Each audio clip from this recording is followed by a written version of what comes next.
Panelists include Christopher Hitchens of Vanity Fair and Republican pollster Frank Luntz.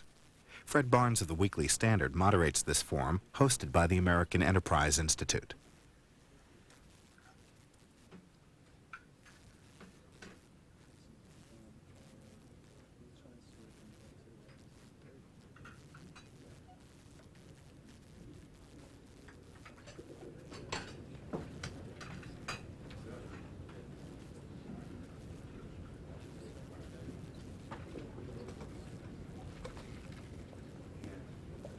Ladies and gentlemen, we're ready to start the second panel of today, which will focus on the next Congress. On behalf of the American Enterprise magazine, I'd like to thank our distinguished panelists for coming today. And it's also my pleasure to introduce their ringmaster, Carlin Bowman. She's famous as Washington's premier pollmeister. She's a resident fellow with the American Enterprise Institute, an opinion pulse editor as well for the American Enterprise magazine, under whose auspices these talks are taking place today. Her latest book, co-authored with Everett Carl Ladd, is Public Opinion in America and Japan, How We See Each Other and Ourselves. And of course, she's a regular panelist with AEI's popular Election Watch series. Carlin? Thank you very much, Scott. I'd like to add my welcome to all of you to the American Enterprise Magazine's Roundtable on the next Congress. Let me take just a moment to briefly introduce our panelists. As you probably noted by this time, Fred Barnes is missing in action at this point. He's circling around Baltimore, we think. The rains have kept him from being here, and we're hoping that he'll be able to join us a little later in this session. To my left, but certainly not politically, is Mike Ferris, known to many of you as the Republican candidate for Lieutenant Governor of Virginia in 1993, and now very, very active and president of the Home School Legal Defense Association. Mike is also founder of the Madison Project, which raises money and provides volunteers for like-minded Republican candidates. And he's just told me about something that's coming up in the next month. I hope all of you will watch for the debut of his novel, Anonymous Tip, in November? 1st of October. 1st of October. I'll look forward to that. Christopher Hitchens, on his left, is a columnist for The Nation and also for Vanity Fair, a prolific journalist in both the United States and England. And his books include, For the Sake of Argument, Blood, Class, and Nostalgia, Anglo-American Ironies, and his latest book, The Missionary Position, a book about Mother Teresa. Frank Luntz, to my right, is the president of Luntz Research and the pollster of record for the Contract with America in 1992. He was named one of the 50 rising stars in American politics by Campaigns and Election magazines, and has, I think, the very impressive distinction of having won the Washington Post Crystal Ball Competition Award for the most accurate pundit in 1992. Last but not least, on his right is Grover Norquist, president of Americans for Tax Reform. He writes a regular column for the American Spectator, the politics column, and is also author of the very successful Rock the House, a book that described the massive change that we saw in congressional elections in 1994. Grover, I'd like to begin with you this morning by asking you a broad question. A number of observers have suggested that this fall's congressional elections will be among the most important in the country's history. Is that just election year hyperbole, or is there more at stake in this election than usual? Well, for the House and the Senate, I think there is, but particularly the House. If the Republicans maintain control, maintain their majority in the House, you're looking at a situation where the Republicans could keep that majority for 20 or 30 years, because not only this election, where I think the Republicans will actually pick up seats, even if Clinton runs a strong presidential race. But 2 years from now, there are a whole series of Democrats in marginal or Republican seats that are hanging around to see if the Democrats are coming back into power. And if they don't, I think across the South and the Midwest, you have a second tier of retirements coming that will solidify the Republican control, and you could see it continue for 20 or 30 years with no reason to see the Democrats able to come back to take control of the House. If you have 51 votes in the Senate, you don't control the Senate. But if you have 51% of the House, you have control of the House. So the House is more important than the Senate in terms of maintaining control. And I would argue this election will decide who runs the House for the next 20 years. Christopher, do you agree? Is this an historic election? Yes, I do think so. I'm in the weird position of wanting to recommend a piece that some of you may have read, and all of you ought to, in a commentary magazine. by Daniel Cass. It's called Party of One. It's a study of Mr. Clinton's relationship to this Congress and the next one. Mr. Cass, I don't know, worked in the Bush White House and also directed, for his sins, the Lamar Alexander campaign. But what he I'll just, if I may, I'll just quote a little from this very suggestive piece. What he says, and what I've got every reason to think is true from conversations with members of the Clinton entourage, is that the truly emancipating moment for the Clinton presidency came when the Democrats were destroyed in the House. That allowed him to be unbearably light, to rise clear of his party. And I think it will be found in general to be true that he will do well when his party does least well. And that for him, this was a really essential, so to speak, defeat. What I'll just quote, if I may, from Mr. Cass's conclusion. Far from trying to rebuild his party, Clinton is trying to decouple the presidential engine from the congressional train. He has learned how the Republicans can be at once a steady source of new ideas and a perfect foil. I think that's very well and pungently put. I think the counterpart to it probably holds true as well, which is the best test of a hypothesis. If you pretend just for the moment, ladies and gentlemen, for an exercise, to be Newt Gingrich, imagine yourself to be Mr. Gingrich. Get up in the morning, be Mr. Gingrich. Come down to breakfast, see Mrs. Gingrich there, that kind of thing. Actually be him. Who do you want to be president in the fall? Obviously you don't want a mediocre, senile, moderate Republican. What you want is Bill Clinton, from your point of view, to be the president. And I think that probably all the sides in this argument, which pleases me because it makes nonsense of the current formulaic style of bipartisanship. My view of that is always, as with Mr. Perot, the difficulty in starting a third party in this country is that there are not yet two parties. I think that this election will probably be the first, so to speak, bipartisan election of the new style, and it will lead to that kind of a Congress. And that will emancipate us, in turn, from the idiotic donkey-elephant discourse that's dominated everything from Herb Block cartoons to Crossfire for so long. I can't personally wait. Frank, would you agree? Is it a fundamental realignment? And I wonder if you could try to put that in perspective by talking a little bit about the country's mood and what people are thinking about as they cast their votes this fall. Well, this is the continuing effort in post-partisan politics. The fact is that 1992 was really the first election where Republicans and Democrats didn't matter so much.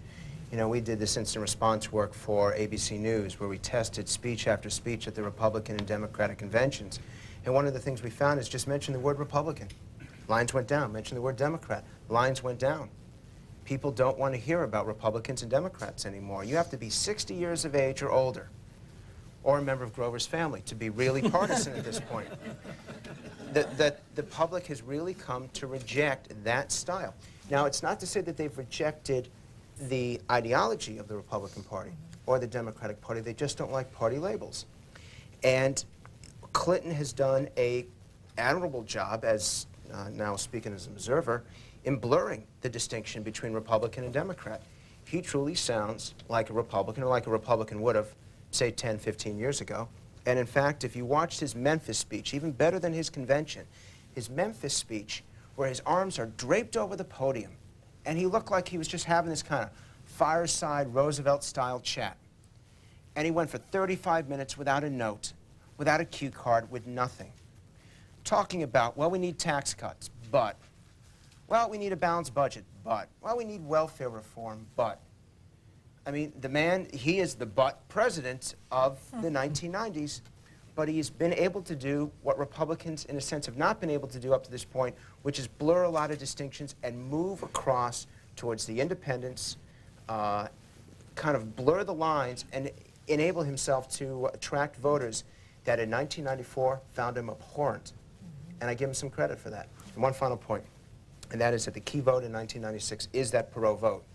And those, if Republicans are successful in 96 as they were in 94, in demonstrating that they had something to appeal to people who aren't partisan at all, in fact, they're anti-partisan, but want their budgets balanced, want their taxes reduced, want welfare reformed, desperately want change, even more than Republicans and Democrats do. If the Republicans continue to be the party of change in congressional races, there's no doubt they'll keep the majority. That's what Clinton's trying to do. He's trying to demonstrate that the Republicans are trapped in the past rather than focused on the future. Mike, from your perch in Virginia, do you think party labels mean a lot less than they have in the past? And if so, what are some of the important cleavages that you see in our politics that will have an impact on this year's congressional races? Well, I definitely think that the party labels are lessening in importance. When I ran for lieutenant governor 3 years ago, I carried heavily Democratic areas, the 9th District of Virginia, for example, which is dominated by the United Mine Workers Union and others. And my view there is that the people there believed in three things: God, gun, and unions. I was right on 2 out of 3. So you can see a chance for a basic realignment if the Republicans will realize that this is coalition politics, and we stay true to each other's coalitions. Other aspects of the coalition. I was on Jesse Jackson's show going opposite the United Mine Workers Union when I was part of the Pat Buchanan campaign. And he started talking about the Equal Rights Amendment. I thought, what in the world does the Equal Rights Amendment have to do with the United Mine Workers Union? It really doesn't have anything to do with them. And if you ask the average mine worker down in the 9th District of Virginia, what has this got to do with my union, he'll say nothing. But the president of the UMW was smart enough to realize that this is part of the Democrat coalition, and he was going to be loyal to the whole coalition. And we've got some aspects of the Republican Party that aren't smart enough, aren't practical enough to realize that we've got to be loyal to the whole coalition. We've got to be pro-life, we've got to be pro-gun, we've got to be pro-free enterprise, we've got to be against the United Nations taking over our troops and so on.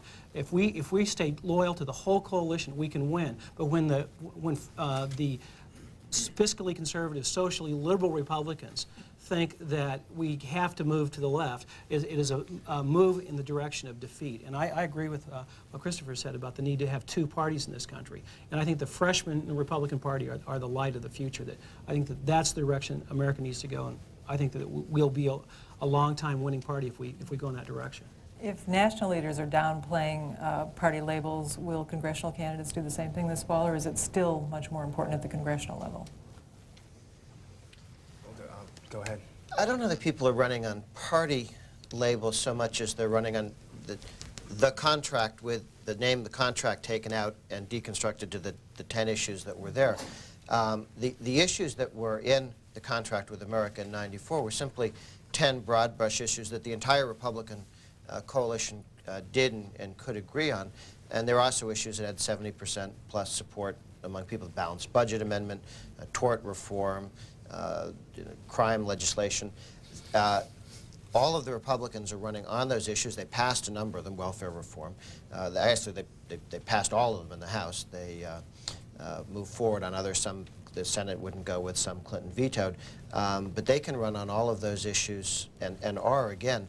I think the other issue for the Republicans is there's a series of things that they've accomplished in the House and the Senate. When the Republicans ran in the House, they said they were going to have an audit, for a public audit of how the House has spent its money for the last 40 years. And they did that, and they brought out a fair amount of interesting stuff. The press hasn't been terribly interested in how the Democrats have been spending money in the House over the last 40 years. But by continuing that audit and making the spending in the House of Representatives transparent, by dropping by 1/3 the number of and cost of committee staffs, rather than saying it's our pork, we'll spend it now and we'll hire all our friends, they actually dropped real numbers of congressional staff. The welfare reform package, freedom to farm. There are a whole series of things to where this administration, or this Congress, can say, this is what we did, this is what we said we'd do, and we did it. And so they can run both on accomplishments and on the list of things that they passed that Clinton vetoed. If you want a $500 per child tax credit, you re-elect this House. But very specific and very successful accomplishments, and yet they made a fundamental planning strategic error, which is that they did it all in clumps. The American people right now do not pick, the average American is not watching us here, if this is on live or whenever this is on. The average American is watching something else on ABC, NBC, Fox, whatever. Or during the convention, they were watching anything but network TV. And so you pass health care reform and welfare reform and relief for small business all at the same time, and no one heard anything. It's like a lot of noise. The House did more work in the first 100 days of its with a lot of the accomplishments that you spoke of. But nobody knew that they had done anything because it was done so fast, so furious. Bill Clinton picks an issue like school uniforms, which is relatively nebulous, and stays on it for 2 weeks or 3 weeks. Jumps on the tobacco issue, stays on it 2 weeks or 3 weeks. The Republican hierarchy, whoever they are, go from issue to issue to issue. And the best example is when the Medicare numbers came out, which proved that Medicare was going bankrupt much more quickly than people had expected. They held on to that issue for 2 days. They moved to the balanced budget amendment for 2 days. Then they moved to drugs for Friday. So in a 5-day period, they had 3 big-time issues in 5 days. And then they wonder why no one knows what they've done. If they don't slow down the process, they're not going to communicate effectively. Christopher, would you agree with that? Was it the packaging and the bundling of issues, or was it something more fundamental, and that is what some have called the radical nature of the reforms? Well, no, I think it's partly to do with the award of credibility that people will make to those who are making the point. They may say, I agree with what you say, but I don't think you believe it yourself, sort of thing. And I think that the Republican Party in this incarnation has to suffer from that tremendously, because there is perfectly self-evidently an absolute want of conviction in its leadership. I evolved a heartless game in San Diego, which was to stop delegates at random in elevators and men's rooms and places like that, hoping not to have my intentions mistaken or misunderstood. And to say, can I just ask you, Christopher Hitchens here, if Jack Kemp was the nominee, and the smile would stay pasted on at this point, because the name Jack Kemp was an upbeat name. If Jack Kemp was the nominee, I would ask, do you think he would pick Bob Dole as his running mate? The smile disappeared. I didn't get anyone to say, obviously he would, yes. No, it was so self-evident that he would not. And the House of Cards aspect of it, I think, is what repels people. And they realize that a deck of cards, to sustain the metaphor, is what's being put before them as an issue. They're trying to find we are trying to find your G-spot. How are we doing? It's not very persuasive. Can I amplify the point that Grover made with a point that I'm stealing from him that he made to me in the break, or an observation? In Massachusetts, it seems, if we consider the measurements of opinion to be reliable, that Governor Weld is ahead for the Senate in much the same proportion as President Clinton is ahead for the presidency. I think that's a good sort of microcosmic instance of the fungibility of the electorate, and I think that there must be, at the presidential level, an element of karmic or zeitgeist calculation involved, which is all to do with this bridge to the end of the century.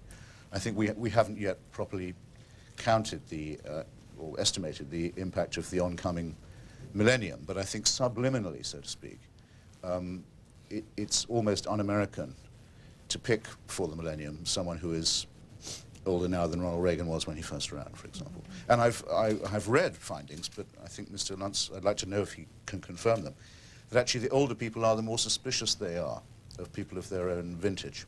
They know how crumbly the situation can get. You know? Well, I mean, Bob Dole made his biggest gains in the post-convention bounce among the 18 to 34-year-olds, and the next most among 35 to 49-year-olds. Very interesting. So that, well, Reagan's best groups in 1984, when he was getting reelected, were the youngest voters. I think part of that age issue is that people who became 21 years of age between 1930 and 1950, a period of democratic dominance when big government and big unions and big business fought big wars and did big things, and people thought of themselves much more in terms of large institutions, and more democratic, because if you were in the North or the West, you were more likely to be a Democrat than not, coming of age 1930 to 1950. Those people are now 66 to 86 years of age. And so when you say, how come Bob Dole doesn't do better among older voters, that's a more democratic age cohort, and it's also an age cohort that isn't used to personal computers. They thought that IBM was going to invent one big computer and we'd run Social Security and everything else through it, because that's what the science fiction writers were saying at the time, that everything was going to be large and everyone would go work in factories from 9 to 5. And in point of fact, we've moved much more towards a decentralized world in a number of different ways. And the older age cohort is not only out of sync in a partisan way, they're more democratic. I think they're less likely to see Jack Kemp's way of looking at a dynamic economy with tens. They're now more self-employed businessmen and women in this country than there are labor union members. That's not what somebody who came of age in 1935 thought the world would look like. If I could pick up on the age issue relative to the congressional elections, it's my opinion that the older Republicans that have been around here for a long time are at least relatively devoid of conviction compared to the younger people that are coming up in the party. The freshman class, I think, was outstanding in terms of they believed the stuff they ran on. And some of the people that were surrounding them really didn't necessarily do that. But I think that the freshman class as a whole believed it. I think that the new crop of people that are running for the House and the Senate absolutely believe what they say, and that conviction and the difference between their beliefs and the Democrats is stark. And I think the American people really do have a realistic choice between philosophies when you look at the younger people that are running for Congress and the Senate for the first time this year. If party labels are a lot less important, what are the kinds of cleavages that are going to be important? We've heard a lot about gender. Are we going to have a society more divided by income, by age? We've heard a lot about class politics in this election. Frank? Whenever I hear the concept of cleavage politics after Dick Morris and the Jefferson Hotel, I have a completely different view. I keep thinking of $200 per hour, and I'm definitely in the wrong business, I will tell you that. What about triangulation? Yes, well, I don't think it was so strange that she was on the phone saying, "That's Bill Clinton." It was when he was on the phone saying, "I know that female voice." Anyway.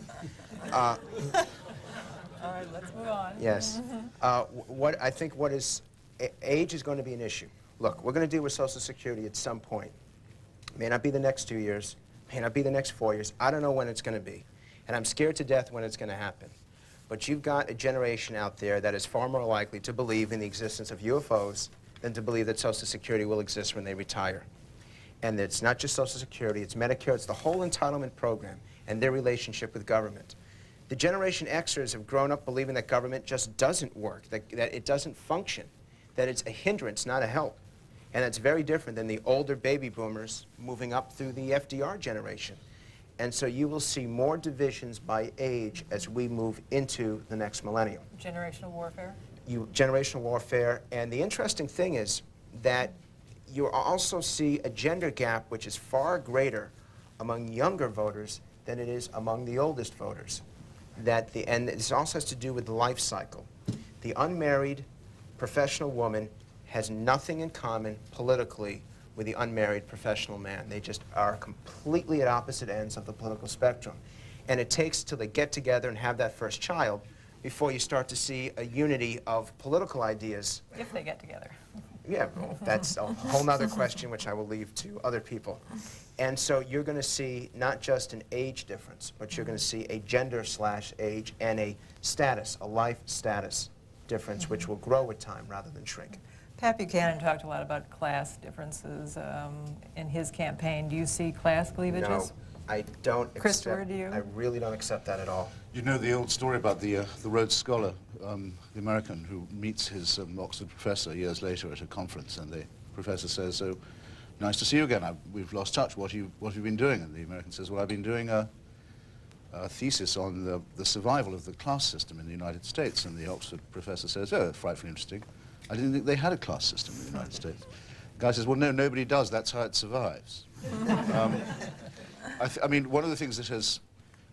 I've been in this country, I've been an immigrant here for 15 years now, I think. A lot of things have stopped surprising me completely. Some still do. The way that people will tell you about their therapists or their religious confession upon meeting still startles me.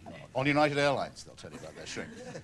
I guess I'm still a bit amazed, even though I'm in favor of the right to bear arms. I am sort of amazed at the extent to which this right is invoked, so to speak. But the other thing is, I'm really amazed that you can offer a member of the House or Senate a common law bribe, the domination of the thing simply by large bundles of money, and also by the constituents, the constitution of it by people who to whom that's, you know, not entirely foreign to their nature.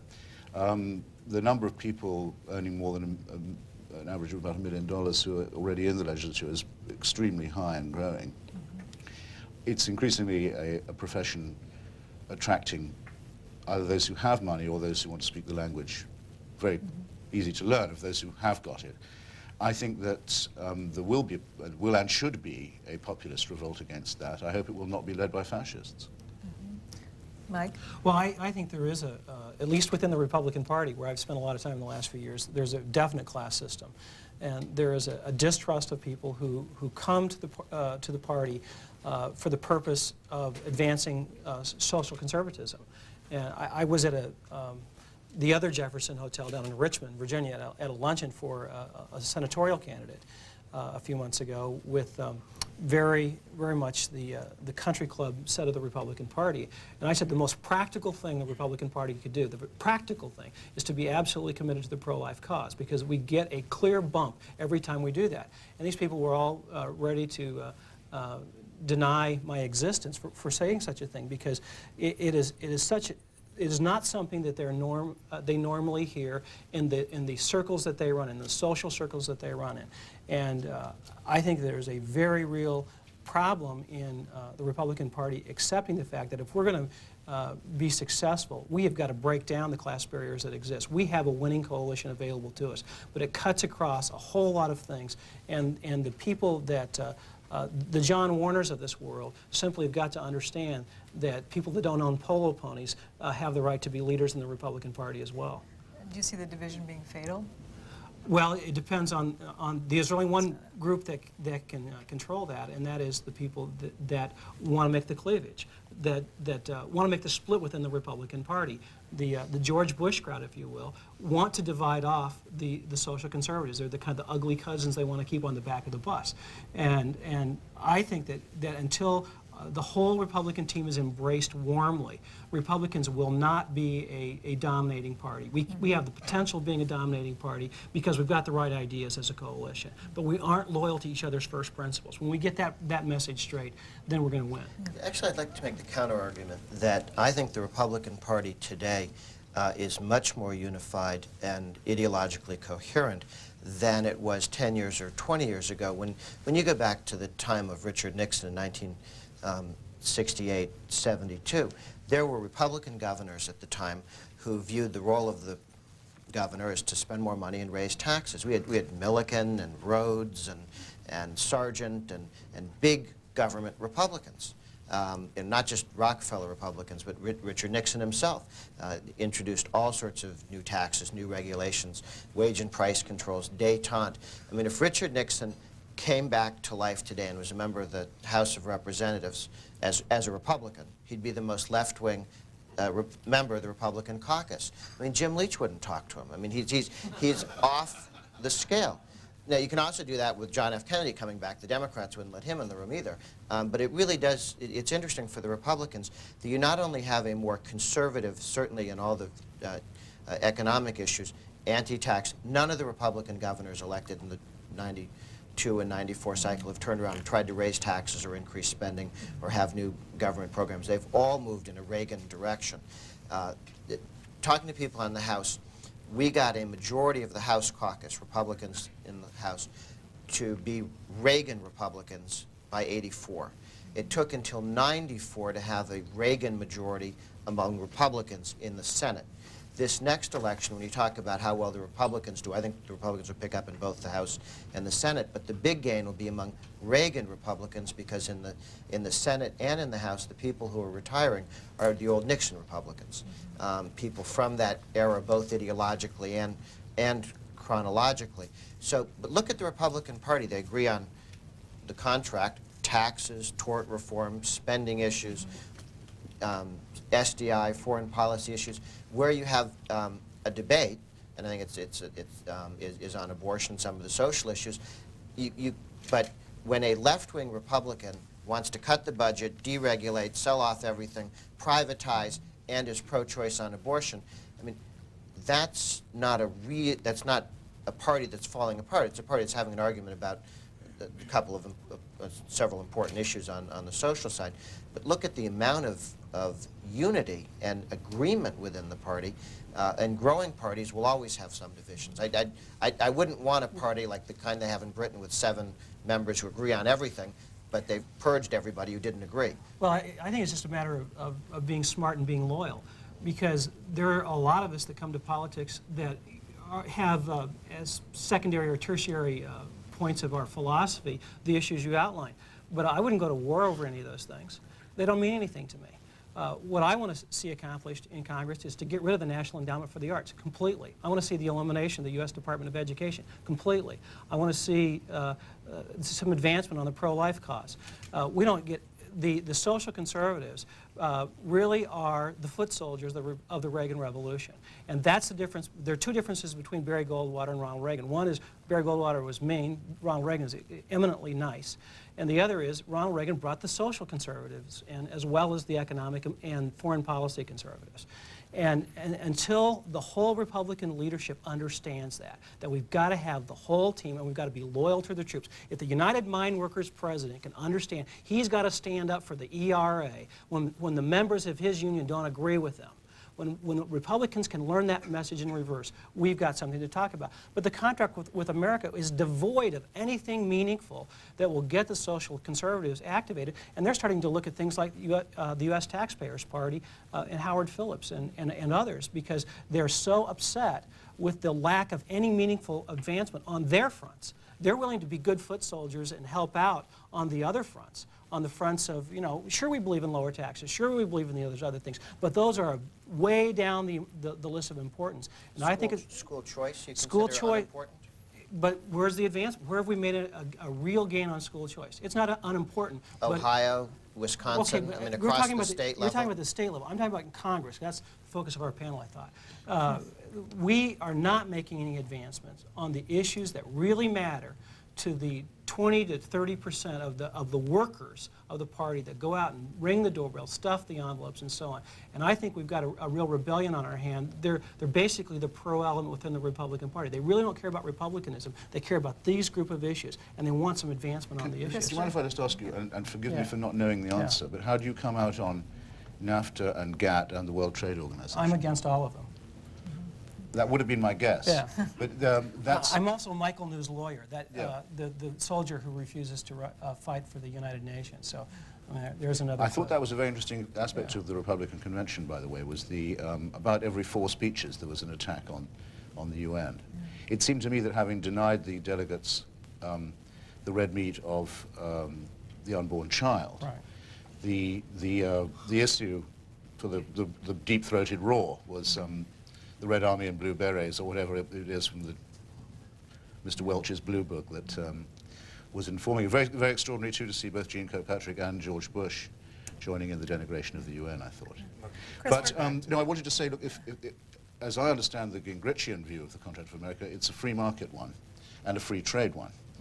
And that seems to me a much more interesting, potentially important split between the Gingrichian and the Buchananite views. Though on social conservative matters, it doesn't seem to me there's that much of a discrepancy between them. But you see, this concerns me a lot, because 1994, Republicans did something they hadn't done in 40 years.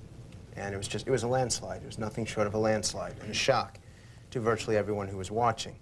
But 1994 happened because the Perot-style Republican voted for the same candidate as the Christian Coalition-style Republican, who voted for the same candidate as the moderate establishment Republican.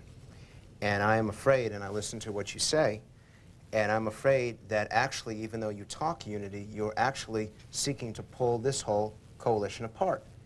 That there has to be room in the Republican Party for Ralph Reed and John Warner. That there has to be room in if it's to remain a majority Republican Party. Because the Democrats won in the 50s and the 60s because the segregationalists and the integrationists voted for the same candidates. Because on other issues, they agreed. If you want to tear the party apart, fine. But then it will only be a 45% party. It won't be a 51% party. Well, you misunderstand my import then. The way you tear a party apart is to behave like John Warner. Is when you have Republican nominees for office, you go out and openly oppose them. Are you backing John Warner now? I am. Then I stand corrected. Okay, you sit corrected more technically, but because I took an oath as a Republican activist to support my party, and I've done that. I did it the day after he won the nomination, when I had supported Jim Miller in the nomination contest. And so the way you win offices is you back your party's nominee. And my complaint is this, is we don't deliver on our promises to the social conservatives. We tell you, yeah, we're going to go out and do something about the National Endowment for the Arts. They make speeches about it. They don't deliver. They make speeches on the Department of Education. They don't deliver. And when they make speeches about party unity, and when a social conservative wins the nomination, they trounce him. And the failure of the Republican Senatorial Committee to back Woody Jenkins right now in Louisiana is a crime. He is the Republican nominee for the party in Louisiana, and the Senatorial Committee will not back him because of this crazy Democrat-controlled system down there. The real reason I believe that they're not backing Woody Jenkins is Woody's a social conservative. He is a great candidate, and the establishment of the Republican Party's got to wake up and realize they're alienating a good portion of their base. If they want us to be loyal, it's got to be loyalty returned. Unity requires a two-way street, and that's what I'm asking for, is a two-way street here. You be loyal to us as we've been loyal to them. That's in ringing contrast to what we were saying about the decline of party allegiance and identification, is it not? I mean, it's nothing to me really, but I must say I'm astounded when I hear Republicans say that the tent, a phrase I wouldn't mind not hearing again, should have room for Oliver North, but not for Colin Powell. I just don't see how that can be made to come out right. But as I say, I'm happy that it's not my problem. However, I think you're wrong by axiom in saying that your first duty is to support your own party. We wouldn't have Bill Clinton as president, in my submission, if it wasn't for Democrats for Nixon in 1972, which incidentally was a group mainly out of the Texas Democratic Party, which Clinton was then working for down in Texas with Taylor Branch and the others, who, having defeated McGovern and thrown in with Nixon, became the Democratic Leadership Council, which became the comeback of lesser evilism that we all enjoy today. In other words, that, I suppose, must be one of the moral origins of triangulation. Christopher, let's turn to Democratic divisions for a minute. Irving Kristol said in the last panel that Clinton was going to move sharply left if reelected. Do you agree with that? And if not, or if so, what does that mean for the Democrats in the House?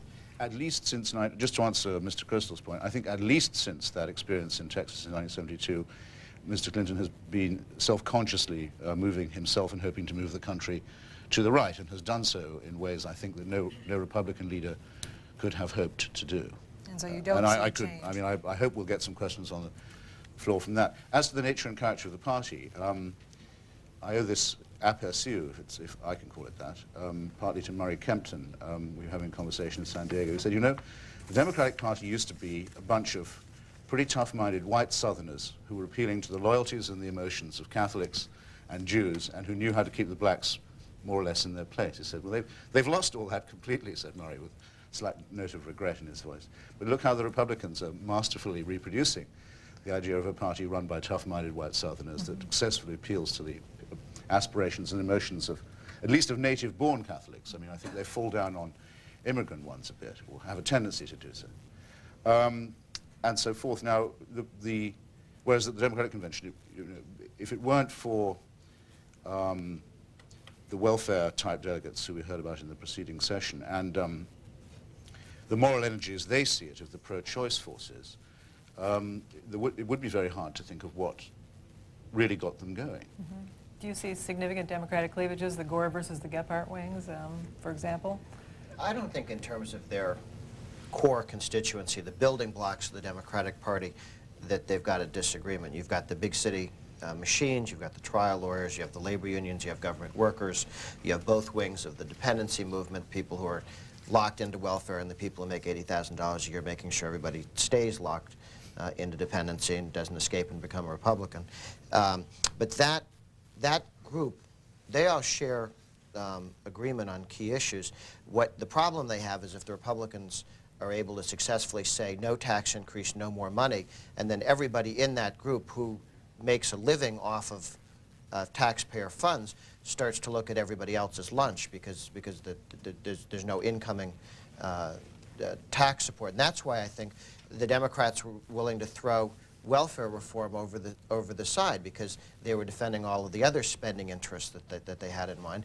And the same thing with freedom to farm, which I think was a strategic error for the Democrats. But the question of what Clinton would do in a second term, I think in the last 2 years his model has been Richard Nixon in the early 70s, sitting and moving over to the right as Nixon moved to the left and absorbed much of the Democratic Party's agenda, undermining the Republicans during Nixon years.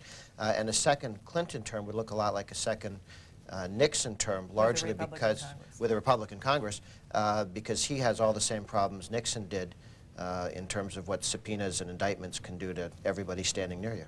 And a second Clinton term with a Democratic Congress, what would that look like? Then I think he'd lurch to the left, because the Democratic Party has been shorn of its moderate or conservative wings. To the extent that there were moderate or conservative Democrats, they lost in '92 and '94, and they resigned this time. I mean, there isn't in the House of Representatives a conservative Democrat. Frank, would you agree with Grover's view of how Clinton will operate with a Republican Congress, if that's what we have? Well, again, I want to take the prospect of the second question you asked, which was the Democratic Congress. We've done a lot of polling of rank-and-file union members. Can you imagine what would happen if Bill Clinton got elected with a Democratic House and Democratic Senate? The people who would stand up and claim the greatest victory and would shout and demand power would be the very people who have the least power right now. The Sweeneys and the McEntees, organized labor. Because they've spent more money. They really have dug deep into their treasuries and bet their whole, this is betting on 36 red in roulette. They've taken all the money and all the effort, gone after about 35, 40 members in a serious fashion. This is no joke. Unlike the Democrats, who they say they're going to target 50 people and then they don't do the media buy. When a union person, when someone from the AFL-CIO says that they've targeted one of my clients, I know there's going to be hundreds of thousands of dollars of ads. If they take the majority, they will, with some legitimacy, be able to stand up and say, we delivered it to you.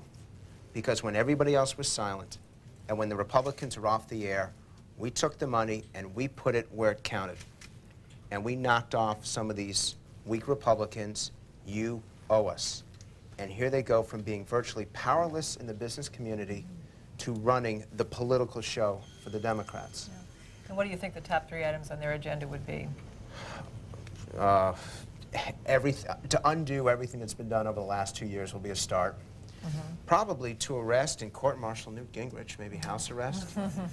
The labor laws in this country will look atrocious within 2 years. It would be scary. But I think that it's something that people have to take into account over the next 2 months. Yeah. You mentioned Speaker Gingrich. He's been a lot less vocal, a lot less visible in the last 6 months. With a Clinton presidency and a Republican Congress, how does Speaker Gingrich operate in that new environment again? In the same way, I think. Yeah, like the last 2 years. I mean, they'll sit there and they will salami slice the welfare state down the way the Democrats salami sliced it up during the Nixon and Ford and Reagan years. Will they touch Medicare? Yes, I absolutely believe that there will be a solution to Medicare. If Clinton gets reelected and Republicans still keep the House and the Senate, there will be a solution to Medicare in the next Congress. Because even Bill Clinton can't look at that and say, I'm going to let it go even further. The system is going bankrupt so quickly that I believe he's got at least that much integrity that he would make the changes that have to be made. I don't think he has that much integrity. And I do think he would allow a train wreck all the time, arguing that somebody else was responsible. I thought the article on the puff piece in the front page of the Washington Post a few days ago or a few weeks ago about Clinton desiring to be historic will tell us a lot about what he would do if there's a Democrat Congress that lets him do what he wants to do. I think he will try to think up some radical issues that he can really move the country toward his and Hillary's agenda in a meaningful way. I am a friend of Mike Huckabee, who's the governor of Arkansas, and Mike has known Clinton for a long time from his youth. And he said that Clinton really isn't interested in politics. He just wanted to be famous. He would have been equally happy to have been Elvis. And I think that He's got the same weight problem. yeah, there's a whole, it's the whole deal. The problem is that I think that what Clinton imagines that would be historic for him to accomplish, this year 2000 thing and all of his new age thinking down at Hilton Head Island and all this, I think he will do something dramatic and do something far to the left of the American public if he's allowed a lame duck term. So, But with a Republican Congress? with a Republican Congress, of course, he can't accomplish nearly as much. But I can't believe that the Republican leadership's letting them have a vote today on the gay rights bill in the U.S. Senate. So, you know, sometimes they surprise me. The Senate doesn't get to decide what you have votes on in the Senate, under Senate rules. Well, Yeah. Christopher, you got a point. I was at Oxford with the president. I kept wishing earlier on this morning I'd been in the first session as well. I can tell you about the inhaling thing. Were you there? It was because you could. The president's allergic to smoke, but fortunately, marijuana could be baked into cookies, for which he's always had a pronounced fondness. And the technical truth of that lawyerly lie of his is one that has never ceased to fascinate me. I think that probably the thing that my friend and former landlord John O'Sullivan, the editor of the National Review, has just written a piece. It's a real howl of despair. He's saying we have to find some right-wing issues that Clinton hasn't stolen yet, and he ticks off all the ones that he has stolen. For him to move up to where John O'Sullivan now is, all he has to do, I think, is come out for English only, for a complete ban on affirmative action, and probably make a stand against hyphenated America, which is something I think Clinton would find it very easy to do. Stand against. Yes, very much so. I mean, it's much too easy to say, you know, we're all Americans first and that kind of thing, and I think the thing he most wishes he had said, of the things that have been said in the recent past, is Gingrich's idea of a computer on every desk in school. I think that's exactly what Clinton thinks of as a new idea. I think that's what he wishes he'd said first. I think his image of the millennium is of an America that's practically ideologically neutral, where politics is only management, where the country is competitive, where it's stripped down and lean for new technology, the new challenges, and all of that. That's what he likes. That's what he'll do. There is no chance at all that he'll move to the left, and I may say there's no chance whatever he'll be pushed there by the AFL-CIO. They can spend all the money they like on him, and he can still tell them, and will, as he has in the past, where else are you thinking of going if I tell you to get lost? Jonathan Tassini, who's a very good writer on labour matters, wrote an extremely good book on the decline of American labour called The Edifice Complex, points out that one of the main reasons for the long-run secular decline of American labour is it has spent all its money on unrewarding democratic candidates instead of on organising and recruiting. That's precisely the mistake they make. That is the condition of their political defeat. So I couldn't really disagree with you more on that. How do you see Speaker Gingrich behaving in a second Republican Congress? The second Republican Congress with Clinton re-elected, I think Yes. he would think, as he has in the past, that all his birthdays have come at once. I mean, I've certainly heard people in his entourage say that this is the outcome that they most hope for. Just as I've heard people in the president's suite saying that their big moment came when Mr. Gingrich cleaned out the Democratic deadwood from the House. I think just the understanding of that is the beginning of wisdom at the moment. We've heard some wonderful comments from the panelists thus far. We'd like to open this to your questions. Does anyone have a question who'd like to begin? Yes, in the back. I think, can you wait for the C-SPAN mic to come around? Okay.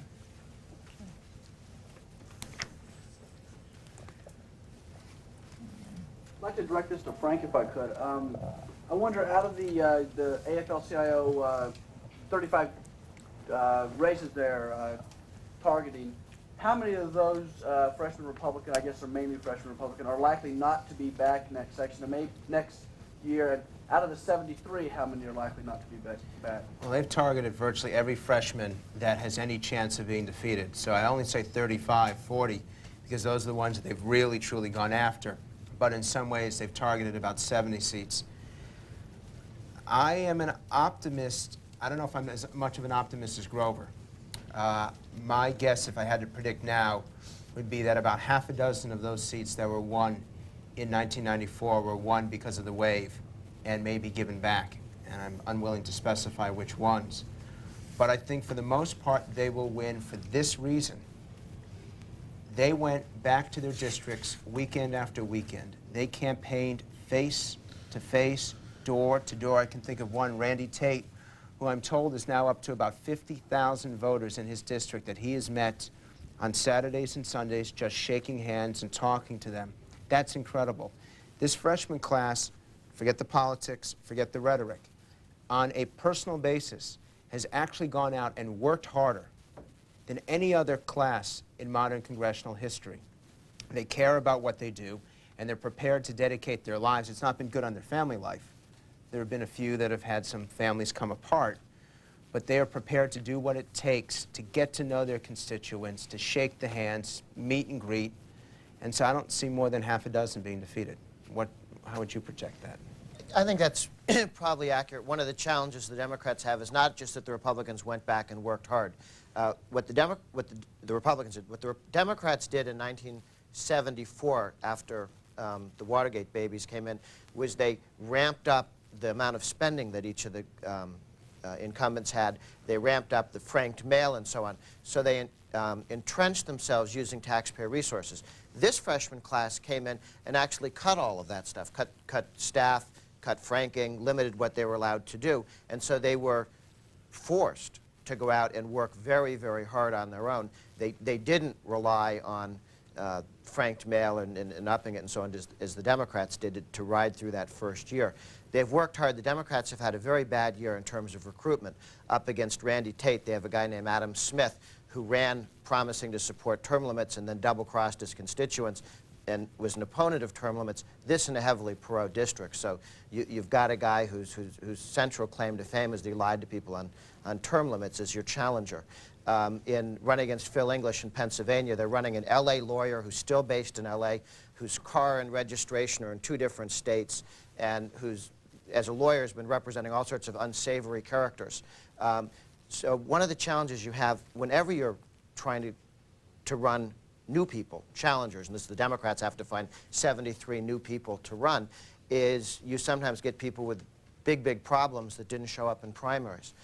So some of their best opportunities, you would think, for pickups, they've been stuck with very bad candidates. In terms of overall, I think the Republicans will add to their numbers largely because of the 20 open seats that the Democrats have that are weak Democratic seats. I think particularly in the South, the Democrats are going to lose an awful lot of those open seats and start not with a 19 or 20 Republican margin that the Democrats have to overcome, but more like 30 or 35, simply because those open seats are breaking so strongly to the Republicans. Of course, if you're a savory character, you don't need a lawyer. That's true. Other questions? Grover, you mentioned term limits. Let's talk about the potency of a lot of issues. We've heard about term limits, gay marriage, partial birth abortion, to start. Grover. I think several interesting things on term limits. The Republicans came in, delivered the Republican vote for term limits in the House, but didn't have the 2/3 necessary for the constitutional amendment. And some term limit advocates have gone, oh, no, we didn't get everything we wanted on term limits. If you look at what the Republicans did in the House immediately, first day, and then in the Senate, they term limited committee chairmen. So anybody in the House with extra power is term limited. Speaker Gingrich is term limited to 8 years. Every committee chairman is term limited to 6. And then the Senate came in later and term limited their committeemen as well. And one of the things that's done is that it's turned the people who would be opponents of change into radicals. You had Archer, now the head of the Ways and Means Committee, immediately walks in. He's term limited to 6 years. He says, let's get rid of the IRS and go to a sales tax. I don't think that's what most people thought that Archer would do upon becoming chairman. Pat Roberts, becomes in charge of the Agriculture Committee, where you would think is the number one, the locus of opposition to reforming farm subsidies. What does he do? He says, well, I'm leaving this job in 6 years. Let's phase out farm subsidies. And they passed the Freedom to Farm legislation. So term limits has led to a more radical worldview by just the kinds of people who, because they're committee chairmen in the past, would have been the opponents of change. So when you've term limited everybody with more power than their one vote, you've had a tremendous impact on how the House works, and we'll begin to see it in the Senate shortly. Mike, you talked about the Republican Party being pro-gun earlier. Dole has said that he opposes repeal of the assault weapons ban. Do you disagree with that? And if so, is that going to hurt the party and its core constituency as you see it? Well, it certainly doesn't help anything.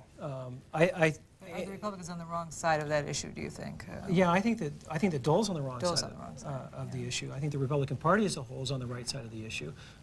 But you know, it's a matter of mislabeling the weapons, first of all. But I don't want to get into the debate on the substance of it. But there is a strong constituency in this country that believes in the Second Amendment, and they think that we need to stand by it. And people just don't like waffles. If you say one thing and then you switch your mind all the time, that's the deadliest sin in politics. Yeah.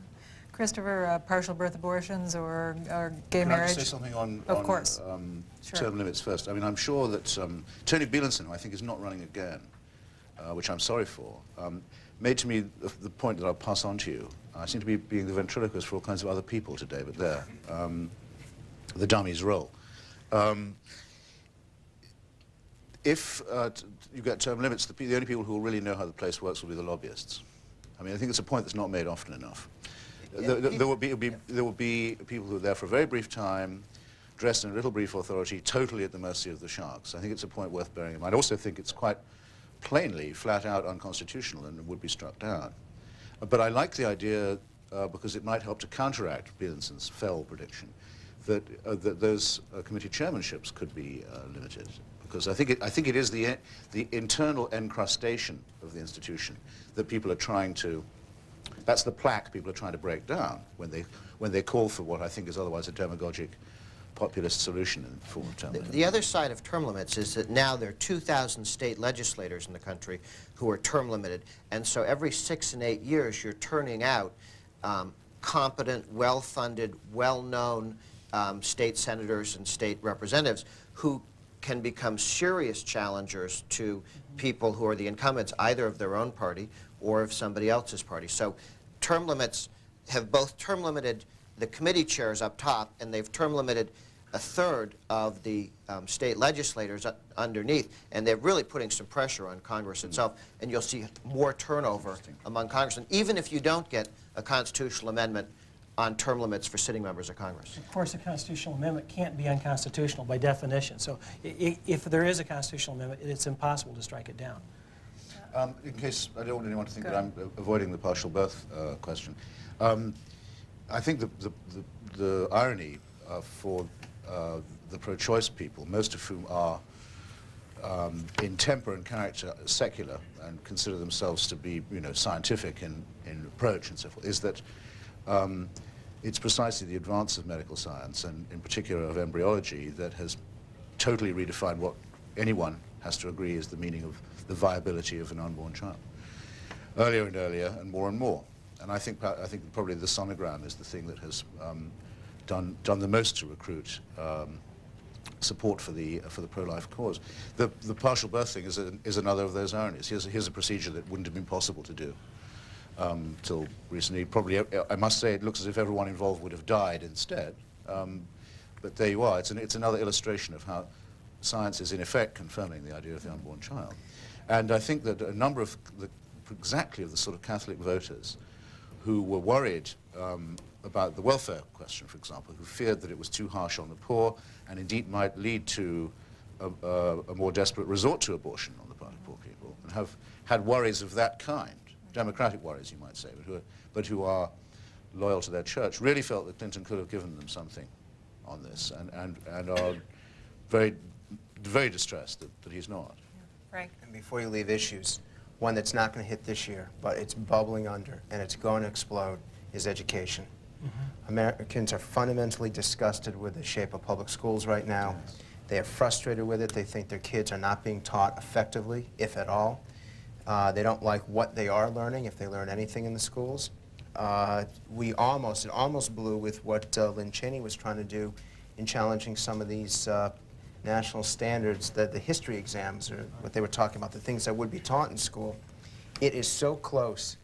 It's going to take one political person, a couple months, or some major crises in a school system, but it is right underneath the surface. Every time a Republican or Democrat talked about it at either convention, the reaction was more positive than anything else except eliminating the IRS.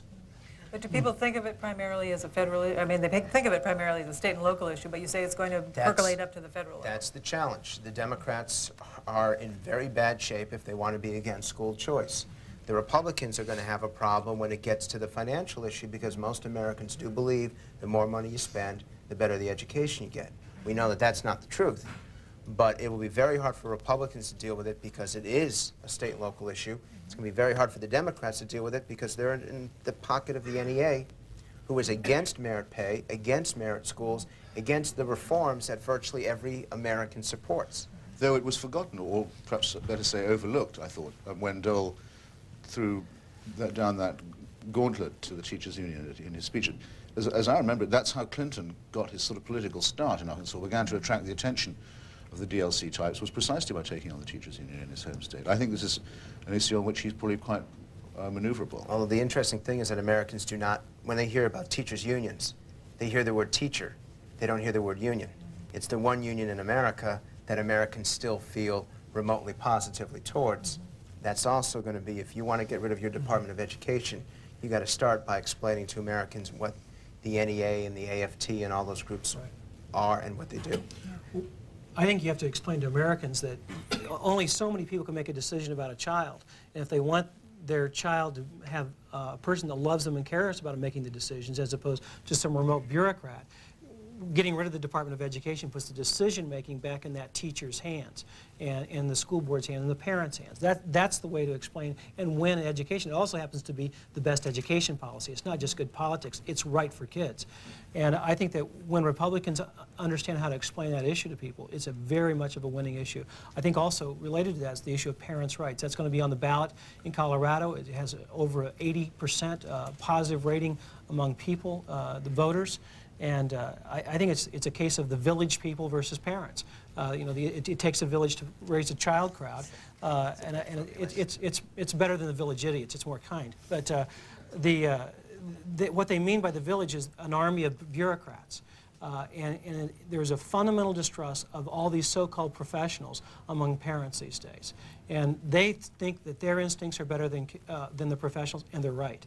And we need to empower parents by getting the bureaucrats off their backs. We have a question here. A little more on Wait for the mic, I think.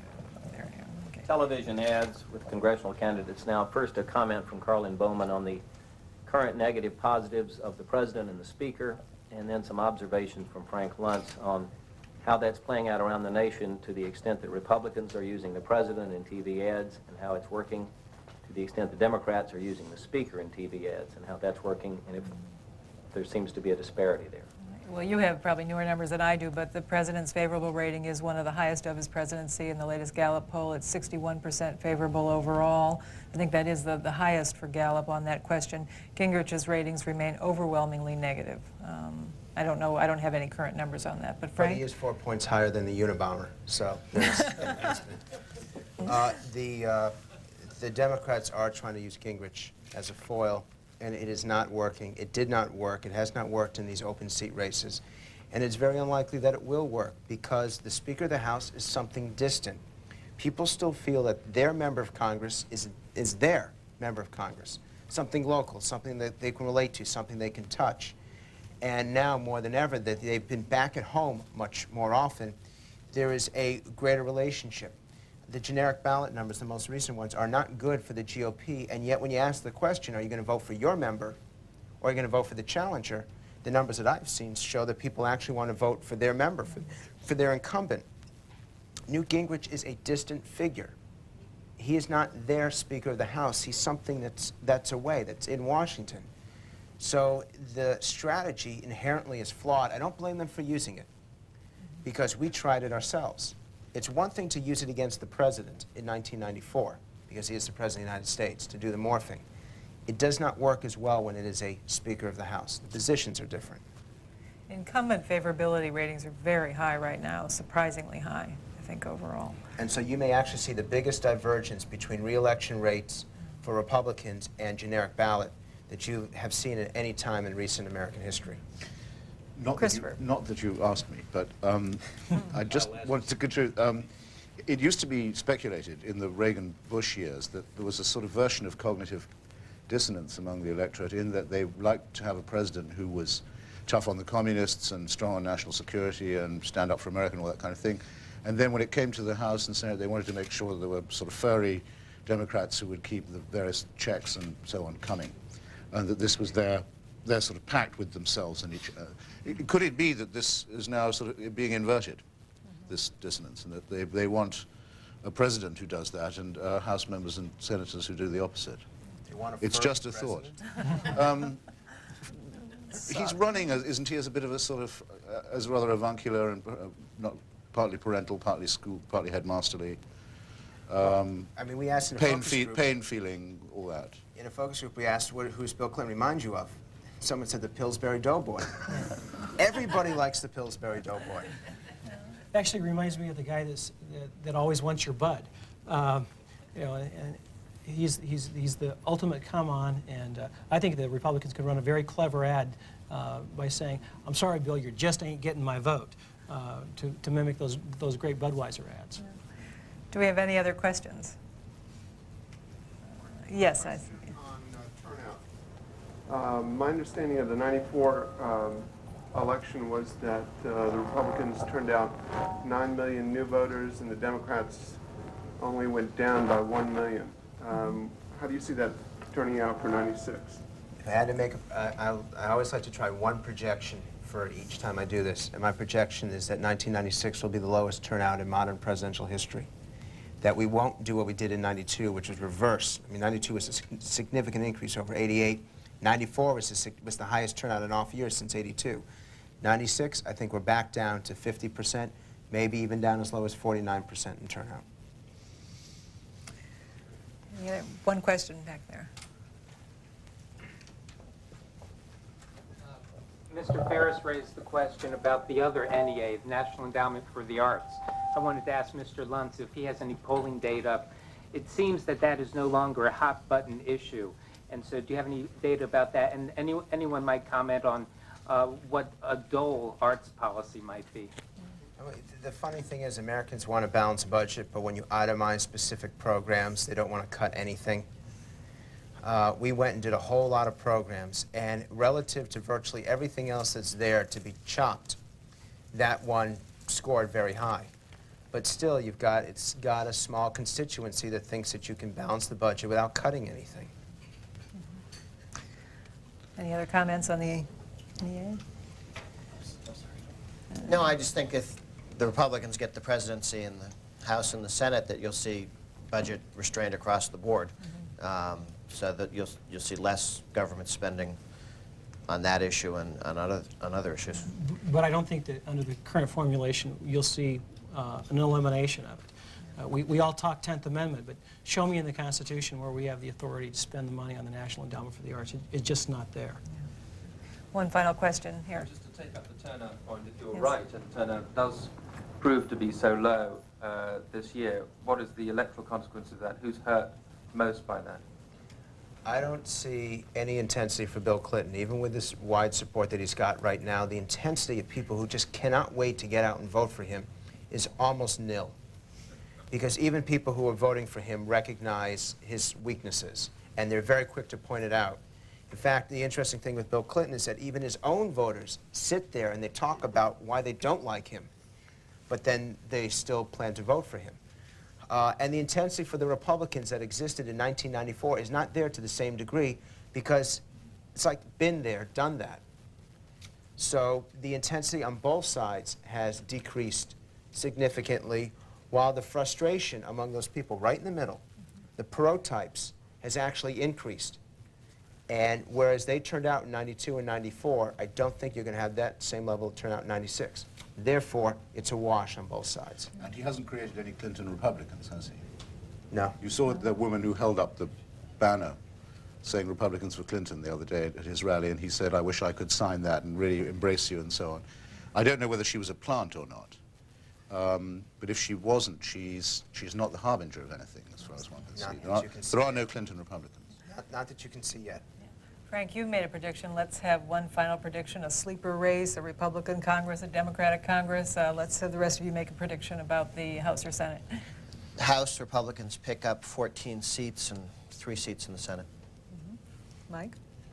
Or a race in particular? Well, I'll just make a generic prediction that I think that where you see clear-cut social conservatives, they will do better than the squishy middle of the road Republicans. Christopher? we have an electorate that wants it both ways and can have it too, and will. I'd like to thank, on behalf of the American Enterprise magazine, I'd like Is to this a thank great all country of, or isn't it? thank all of our panelists for participating. And Scott, do you have a word or two to conclude? Yep, thanks to you, Carlin, and also the panelists. As I say, the edited transcript of the talks today will be available in the next issue of the American Enterprise magazine. For those of you who want to follow up on the talk about education, there's our current issue that's out now and that you can get a free copy of by calling 800-596-2319. Thanks so much, everyone.